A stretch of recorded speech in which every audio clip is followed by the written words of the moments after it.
Welcome back friends. हमने पिछले video में देखा था कि हमने टैली प्राइम में किस तरीके से अपनी कंपनी में हमने वॉल्ट सेट किया था और हमने उसी वॉल्ट सेट के सेटिंग को किस तरीके से अल्टर भी किया था।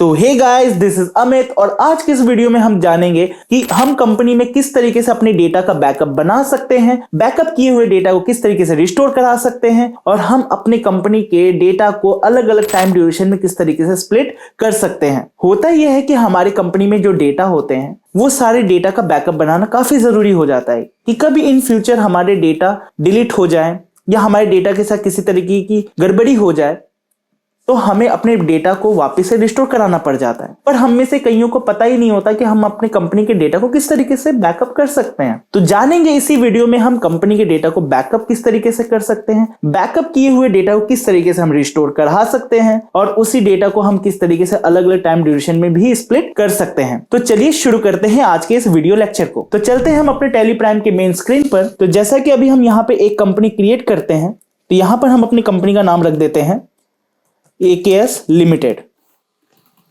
रैंडमली किसी एक स्टेट को सिलेक्ट कर देते हैं और इसे करा देते हैं हम एक्सेप्ट और बाय डिफॉल्ट यहाँ पे सारे सेटिंग्स को कर देते हैं नो। तो जैसा कि अभी आप स्क्रीन पर देख सकते हैं कि हमने जो कंपनी क्रिएट कर रखा है AKS लिमिटेड से वो हमारे सामने है। तो जैसा कि अभी हम AKS लिमिटेड का बैकअप बनाना चाहते हैं तो आप ऊपर मेन्यू में आप डेटा ऑप्शन को देख सकते हैं। इस डेटा ऑप्शन को हम क्या करेंगे कि हम इसको शॉर्टकट की के थ्रू भी हम इसे एक्टिवेट करा सकते हैं, जिसका शॉर्टकट की है Alt+Y। तो जैसे ही हम यहाँ पर डेटा ऑप्शन को क्लिक करते हैं तो यहाँ पर हमारे सामने तीन ऑप्शंस आते हैं, बैकअप, रिस्टोर और स्प्लिट। फिलहाल अभी हम यहाँ पर बैकअप बना रहे हैं तो हमने यहाँ पर बैकअप पे इसको सिलेक्ट कर लिया। अब आप लेफ्ट साइड में आप देख सकते हैं कि बैकअप डेस्टिनेशन पथ आपसे पूछ रहा है, जहां पर आपको जो आप बैकअप बना रहे हो उसके फाइल लोकेशन को यहाँ पर आपको सेट करना रहता है। राइट साइड स्क्रीन पर आप देख सकते हैं आपके सामने दो ऑप्शन है, पहला है स्पेसिफाई पथ और दूसरा है आपका सिलेक्ट फ्रॉम ड्राइव। इन दोनों ऑप्शन का आप यूज कर सकते हैं। स्पेसिफाई पथ में आप एग्जैक्ट लोकेशन को डाल सकते हैं और सिलेक्ट फ्रॉम ड्राइव में आप रिलेटिव पथ को सिलेक्ट कर सकते हैं, यानी कि आप मैन्युअली सिलेक्शन भी कर सकते हैं। तो जैसा कि अभी मैं यहाँ पर सिलेक्ट फ्रॉम ड्राइव ऑप्शन का यूज करता हूँ, मुझे अपने डेटा का बैकअप जो है डेस्कटॉप पे बनाना है और यहाँ पर जैसे मैंने उस फाइल को सिलेक्ट किया आप यहाँ पर देख सकते हैं कि यहाँ पर सी यूजर और यहाँ पे मेरा पूरा फाइल का लोकेशन सेट हो चुका है। मैं इसे करा दूंगा एक्सेप्ट और आप लेफ्ट साइड स्क्रीन पर देख सकते हैं जो आपका बैकअप डेस्टिनेशन पाथ है वो भी यहाँ पर सिलेक्ट हो चुका है, जिस जगह आपके फाइल का बैकअप जाना है। तो मैं किस फाइल का लोकेशन बनाना चाहता हूँ उसे हमें सिलेक्ट करना होगा। मैंने यहाँ पे AKS लिमिटेड को सिलेक्ट किया और यहाँ पर आप लेफ्ट साइड में देख सकते हैं कि आपका AKS लिमिटेड यहाँ पर सिलेक्ट हो चुका है और यहाँ पर हम कर देंगे एंड ऑफ लिस्ट, क्योंकि मुझे इसके अलावा अभी और किसी कंपनी का बैकअप नहीं बनाना है। अगर आपको और भी कंपनी का बैकअप बनाना है तो आप यहाँ से बाकी कंपनियों का भी सिलेक्शन कर सकते हैं। तो फिलहाल मैं यहाँ पे कर देता हूँ इसे एंड ऑफ लिस्ट और जैसे ही हम एंड ऑफ लिस्ट यहाँ पे करेंगे तो आपको यहाँ पर एक्सेप्ट करने का एक ऑप्शन आ रहा होगा, हमें यहाँ पे इसे करा देंगे एक्सेप्ट। तो जैसे ही हमने इसे एक्सेप्ट कराया देखते हैं डेस्कटॉप पे कि क्या हमारा फाइल जो है बैकअप हो चुका है। तो यहाँ से हम चलते हैं डेस्कटॉप पे और आप यहाँ पे देख सकते हैं स्क्रीन पर कि हमारा जो फाइल है उसका बैकअप यहाँ पर बन चुका है। तो चलिए देखते हैं हम अपने टैली प्राइम पर कि क्या हमारा डेटा रिस्टोर हो सकता है। तो उससे पहले हम अपनी कंपनी को कर देते हैं डिलीट, ताकि हम अपने डिलीट किए हुए डेटा को हम यहाँ पर रिस्टोर करा सकते हैं। तो यहाँ पर हम इसे कर देते हैं डिलीट और आप सिलेक्ट कंपनी में आप देखें तो यहाँ पर आपको एक भी AKS लिमिटेड करके कंपनी नहीं दिख रही है, क्योंकि अब आपकी कंपनी जो है यहाँ पे डिलीट हो चुकी है। तो अब यहाँ पे बात आ रही है कि हम उस डेटा को कैसे रिस्टोर करा सकते हैं। आपको यहाँ पर वापस से जाना होगा डेटा मेन्यू पे, यहाँ पर आपको ऑप्शन देखने को मिल रहा है रिस्टोर। जैसे हमने यहाँ पर रिस्टोर को सिलेक्ट किया आपसे फिर पूछ रहा है कि आप किस जगह से अपने फाइल को रिस्टोर कराना चाहते हैं।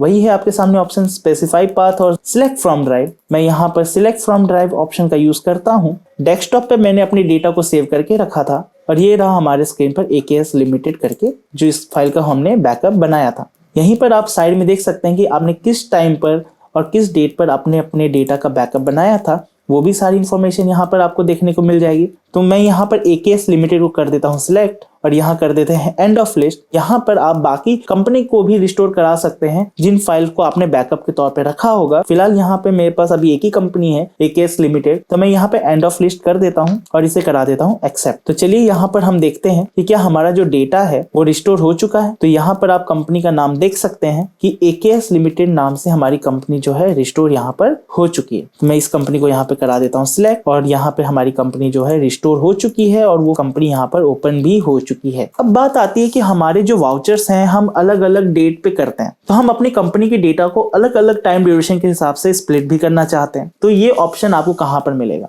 तो आपको वही ऑप्शन आपको मिल जाएगा डेटा मेन्यू पे। जैसे ही हम डेटा मेन्यू पे क्लिक करते हैं यहाँ पर आपको एक ऑप्शन देखने को मिलेगा स्प्लिट। हम जैसे ही स्प्लिट पे क्लिक करेंगे यहाँ पर आपको स्प्लिट डेटा का एक ऑप्शन देखने को मिल जाएगा। तो जैसे ही आप स्प्लिट डेटा पे क्लिक करेंगे तो आपसे कंपनी का नाम कंफर्म कर रहा है, जिस कंपनी का हम डेटा को स्प्लिट करना चाहते हैं। तो यहाँ पर AKS लिमिटेड करके हमारी कंपनी आ चुकी है और आप किस टाइम ड्यूरेशन से आप इसे स्प्लिट करना चाहते हैं तो यहाँ पर मैंने सेटअप कर रखा है 1 सितंबर 2022। तो यहाँ पर आप उस डेट से अपनी कंपनी के डेटा को स्प्लिट कर सकते हैं और यहाँ पर करा देते हैं हम एक्सेप्ट और यहाँ पे यस करके जैसे हम आगे बढ़ेंगे ये प्रोसेस होने लगेगा। और आप स्क्रीन पर देख सकते हैं कि जो हमारा कंपनी है, पहला हमारा 1 अप्रैल 2022 का एक डेटा बना हुआ है और दूसरा हमारा डेटा जो है स्प्लिट होने के बाद 1 सितंबर 2022 से भी डेटा बन चुका है। तो फ्रेंड्स, हमने इस वीडियो से जाना कि हम किस तरीके से कंपनी की डेटा को बैकअप कर सकते हैं, रिस्टोर करा सकते हैं और स्प्लिट कर सकते हैं। तो गाइस, हम अपने नेक्स्ट वीडियो में कवर करेंगे एक छोटा सा असाइनमेंट प्रोजेक्ट। जितने भी लेक्चर्स अभी तक हमने किए हैं उन पर बेस्ड एक हमारा असाइनमेंट प्रोजेक्ट होगा। So thank you for watching this video. तब तक के लिए बाय बाय। कोई भी सपना साकार करने के लिए सबसे जरूरी है सही कोच का होना। चुनिए बघेल इंस्टीट्यूट को और करें अपने skill oriented CS and IT courses का सपना साकार।